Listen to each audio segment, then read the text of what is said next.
I'm Barbara, and I'm with the New Mexico Allies for Advocacy Incorporated. And we have a Helpers During COVID Cash Awards that we've been putting forth for almost a year. It'll be a year in June. And so I'm so excited to announce our winner for February, March 2021, and that is Anita Pohl. And so here in a few minutes, we are actually, so we wanted to say hello to Anita Pohl, who's over here. Wave hi, Anita. Hi, everybody. Nice to see you.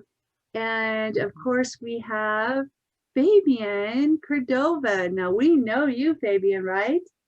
Say Yes. hi. Yes. Hello. And Fabian was one of our winners, and I believe he was the September-October winner. Am I right with that, Fabian? Yes. Awesome. Great to see you again.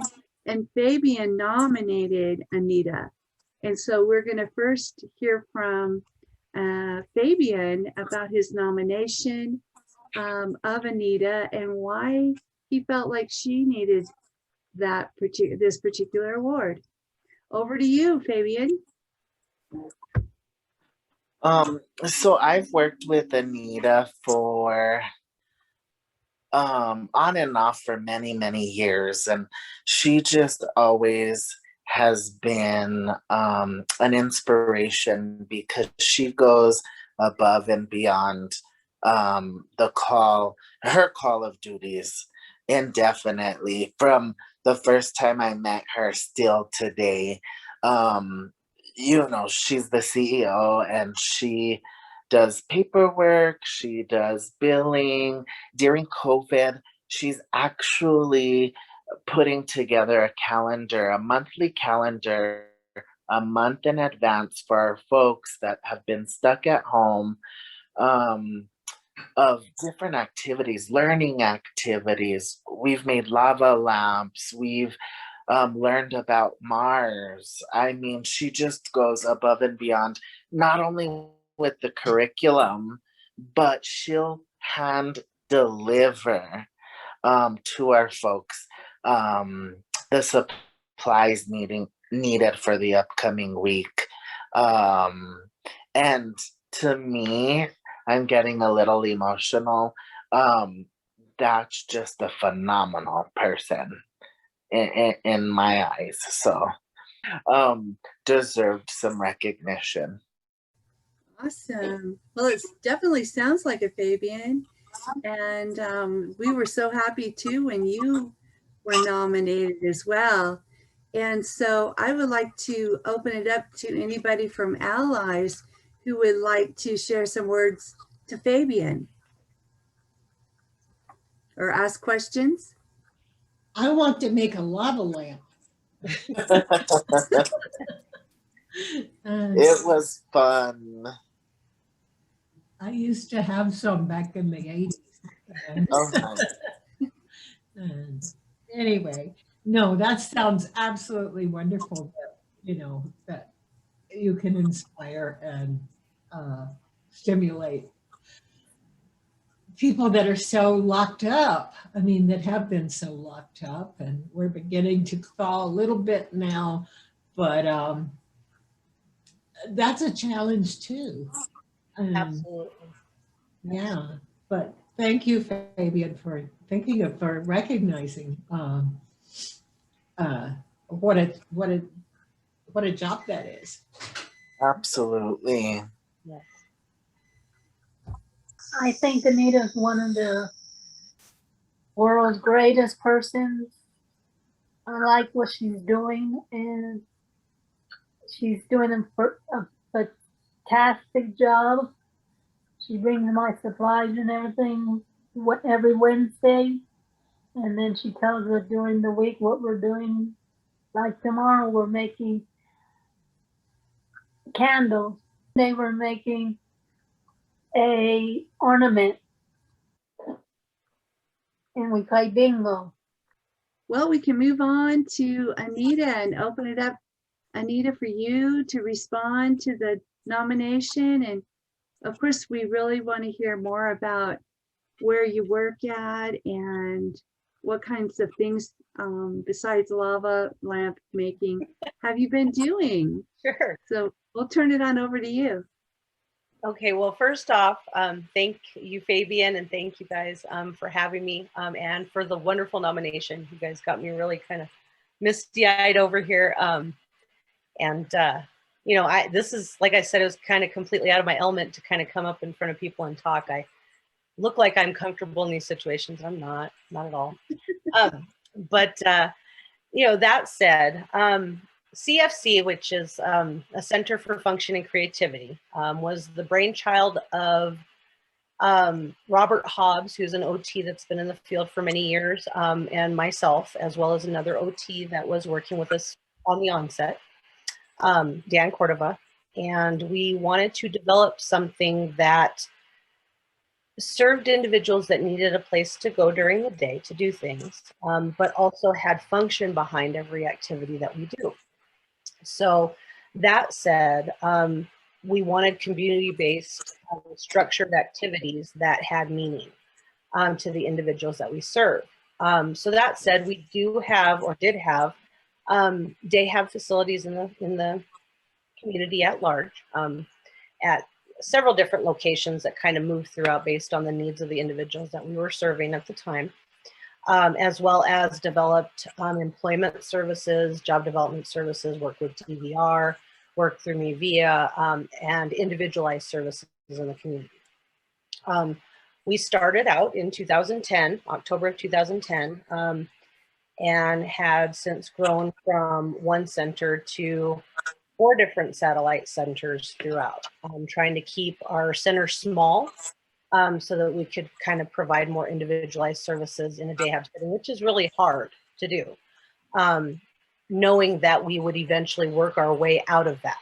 So 2020, the pandemic hits, and you can look at that as a bad thing or a good thing. I see it as an opportunity to kind of stop, pause, redevelop, and come up with ways to individualize our program and rebuild it from that onset, okay? So that said, one of the challenges that were out there is that day habs closed down, right? And everybody was kind of staying home. People weren't working, you know, or less people were working, I should say, because there were some people who were still supporting out there. But yeah, things were pretty limited. And so when we were able to start providing services in the community, we had started developing these kits. And what it was for individuals that we were serving in their homes, it was still giving them something to do other than sleep and look at the TV. And so that was kind of where we started with it. And it kind of grew from 1 day a week, kind of doing, okay, take these kits out to somebody's house and help them work on it, to, oh, okay, well, maybe we can get a small group together on Zoom that wanted to meet with their friends that they were used to seeing every day. And then how do we do that? Instead of just sitting and talking to each other, can we incorporate activities in that everybody would love? So it started with a small group of 3 or 4, 1 day a week. And from September to now has grown to Mondays, Wednesdays, and Fridays for an hour a day. And then Wednesday morning, there's another exercise class. So there's really 4 classes per week, per month. So weekly, they're all new classes. But yeah, the calendar is comprised of ideas that we've discussed, the individuals have discussed as a group. They tell me ahead of time, we'll sit and we'll meet a couple times with the different people that pick and choose whatever classes they want to do. I'll try to figure out a way to do it. If it's an idea that's kind of wild and crazy, sometimes I got to get a little creative and come up with a way to make a kit. So for example, like cooking classes, or how to make a lava lamp, or learning about the Mars rover landing, and then an activity behind that everybody can kind of take part in with everybody's different skills. So troubleshooting that and then creating it in a manner that I can teach by demonstrating on Zoom, and somebody can help the individual with if they need it at home, or they can do themselves. So it can be tailored depending on the knowledge of the individual that I'm working with that particular day. And so, you know, it's really fun. It's gotten me back to my roots, which is really direct care. You know, that's kind of been when I started, and I'm dating myself, back in 1998, working my way up as direct care to where I'm at right now. You know, it really gets me back into out of my office and doing stuff, you know, and that makes me just, I'm a baby, mass baby. And I'm like, this is my favorite part of the day, you know, and every day we just kind of go and we do our thing. And somebody described it sometimes as really bad TV, but also we have a lot of fun. And, you know, it's really neat how everybody shares their projects. And, you know, a couple of different individuals have their COVID wall that they've built, you know, with all their different projects on the wall. And it's kind of neat. So yeah, that's kind of in a nutshell what we've been doing. You know, anybody's welcome to kind of see one of our classes. I do deliver the supplies, which is kind of sometimes a challenge, you know, with 30 people joining, between 30 and 20 each class. And everybody's so spread out all over Albuquerque. I really have gotten interesting. I'm kind of an Uber driver at the same time, with a delivery service type thing going on with like an art attack feel. So yeah, I don't know, maybe there's something out there for me at some point in time in my life if this ever decides to take a turn. But That's great. The bottom line is I really super thank you guys for this recognition. You know, me and my team, I couldn't do without them. They're great as well because they back me up. You know, if I'm flustered, I have to go to the store for more bags or more kits or more paper or whatever it is that I need.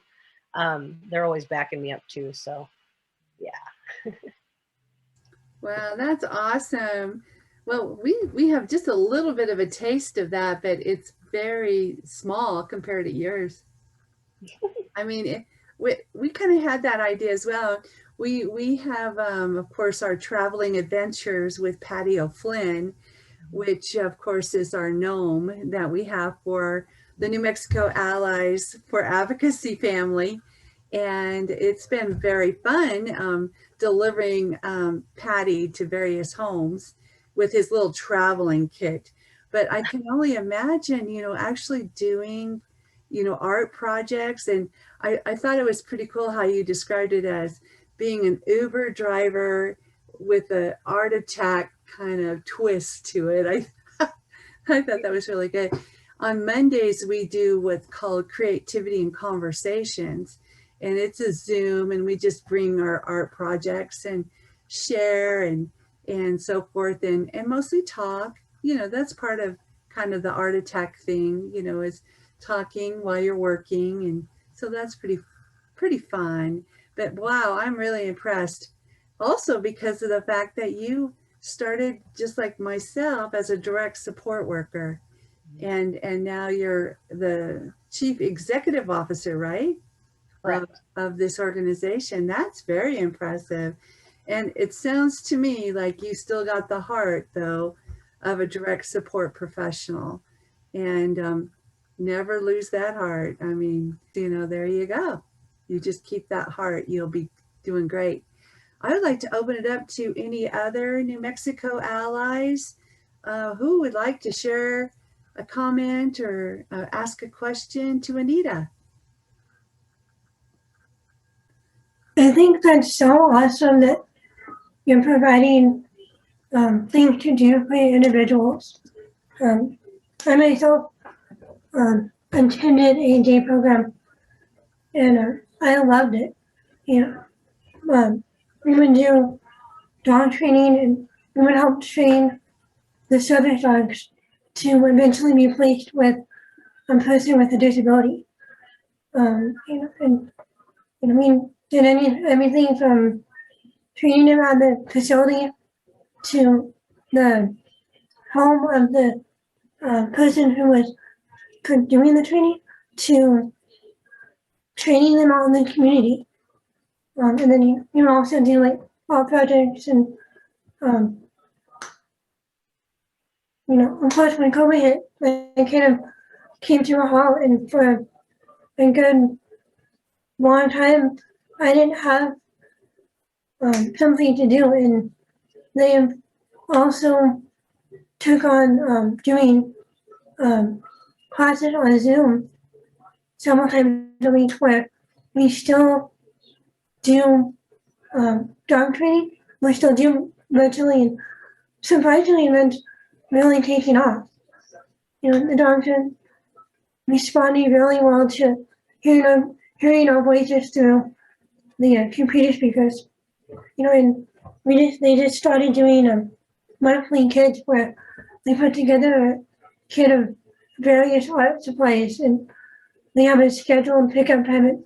We'll go to the facility, pick up the kit, bring it home, and then we'll get on and do projects as a group.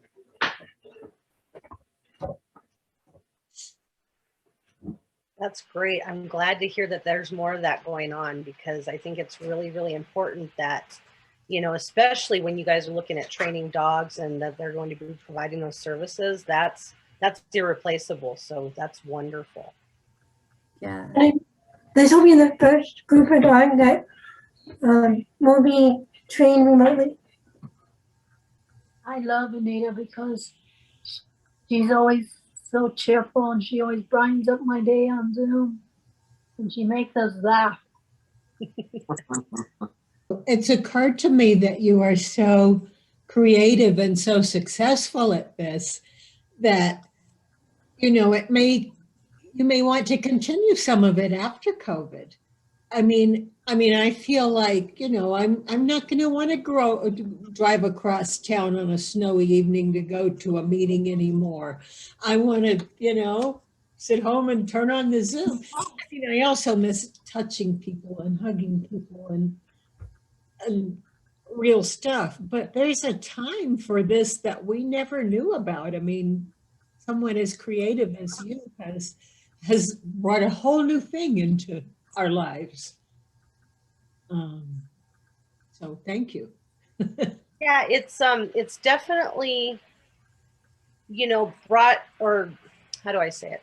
Brought some creativity to the process of how we transition into community and keep that art piece, because, it's easy to get focused on center based, and, instead of thinking outside the box to, okay, so how do I do this more naturally and use my community to do this? You can still do what you love, but it doesn't have to be at a center. It can be, we've already talked about how we're going to do this, how we're going to, okay, maybe do a cooking class at the park with certain things, because we know now how to make the kits and put them together, or to build the curriculum for, painting at the crest, or, whatever it is, if we're learning about New Mexico history, for example, okay, we can go to A, B, C, and D, which we would have done outside of the center, but also we could take a kit with us and do this maybe afterwards, or learn about this on the way, or, if we're learning about Mars, maybe going on a trip later that weekend out and do some stargazing, so that we can kind of put the function of the actual activity into process after we've learned about it, which is what we were doing in the center, but we just remove the center and make it more applicable. So, yeah. That's awesome. And now it's really community based. I was going to ask, what does a kit look like? Can you describe it, or do you have one around? I had one here. I have them at the office, but typically, I've used so many, and I hope that people are recycling them, but I have used like lunch sacks. Mm-hmm. And so if I pack a lunch sack, and then those, I can pack paint in the little 1 ounce condiment type containers, mm-hmm. so that people can all get paint. And, a lot of individuals didn't have access to paint brushes and glue. And so like a starting kit would include, a set of acrylic paint, watercolors, and colored pencils. But kind of the ones that started out with us kind of built those things up over time. you know, even having scissors at the house and things like that was kind of a struggle. That's why I was like, well, I've got to figure out a way to do this so that everybody can kind of participate. So let's say, for example, Friday's kit, we're making votive candles for either Mother's Day or give it away to whomever. But we bought I bought little jars, like little tiny, like votive candle jars, okay, that have a little cork on top, and they can paint the outside. So I included paint of different sorts in there. And then, you know, using my Cricut machine, you know, made some cutout hearts so that they can use that as a stencil. And so that when they peel that away after painting it, there's a hole where the little flameless candle can shine through. No, And nice. so little things like that, you know, and then of course the little accoutrements, the little, I forget what that burlap type string is called, but you know, to make it look like something that somebody would want to give as a gift, you know. You know, when we do, like, for example, on on Wednesday for Cinco de Mayo, a lot of the individuals that we work with needed sugar-free things. Okay, so I found some Margaritaville packets that were like water flavor packets that were margaritas. So we all made our shake water bottle margaritas, and we played Cinco de Mayo bingo, learned some Spanish. Mostly me learning the Spanish, but you know, and and we made, you know, like paper flower decorations. So, you know, and then we also learned about what Cinco de Mayo and the culture behind it was. So, you know, all of those things we kind of encompass. So if someone throws out an idea, like I think one of Fabian and Shauna's idea was to make slime.